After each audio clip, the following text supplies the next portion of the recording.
We're joined now by Meredith Alexander, a Commissioner for Sustainability for the London Olympics.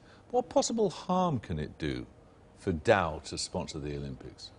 Well, when I first started looking at this issue, I was given information by Amnesty International that has convinced me that Dow Chemicals bears responsibility for the death of over 20,000 people in the aftermath of the Bhopal. 20,000 people. Dow Chemicals. They didn't even own Union Carbide at the time. But they bear responsibility now. They bought the Why? company. When they bought the company, they got all the good stuff. They got the assets, they got the shares.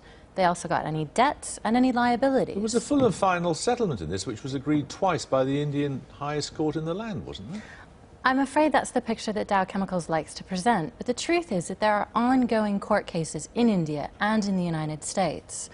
The government of India itself has asked to have that settlement undone. And more importantly, the victims and the families of the people who died have also demanded that justice be done. The company, Dow Chemical, emphatically denies that it has any liability, that it has behaved anything other than entirely properly, and that the thing is settled. If they were to give in to this pressure, what's to say there wouldn't be another lot of claims in another 10 years' time or 20 years' time? It's very simple. When they bought the company, as I said, they bought the liability. And in Bhopal's case, it's a toxic legacy.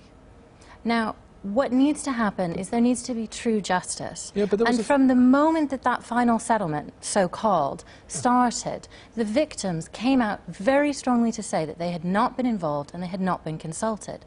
Now, if you look at the court documentation, it's very clear that the numbers of victims that were expected to be compensated under that settlement bear almost no relationship to the true number of victims of the tragedy. How strongly do you feel about this? I feel very strongly about this. What are you going to do about it?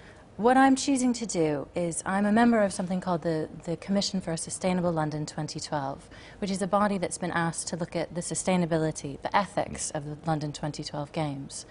And by coming on air tonight to talk to you about this, I've taken the decision to resign from that commission to stand up for my principles. So you are resigning effective as of now, whatever it is, 10:58 or something? I'm afraid so, yes.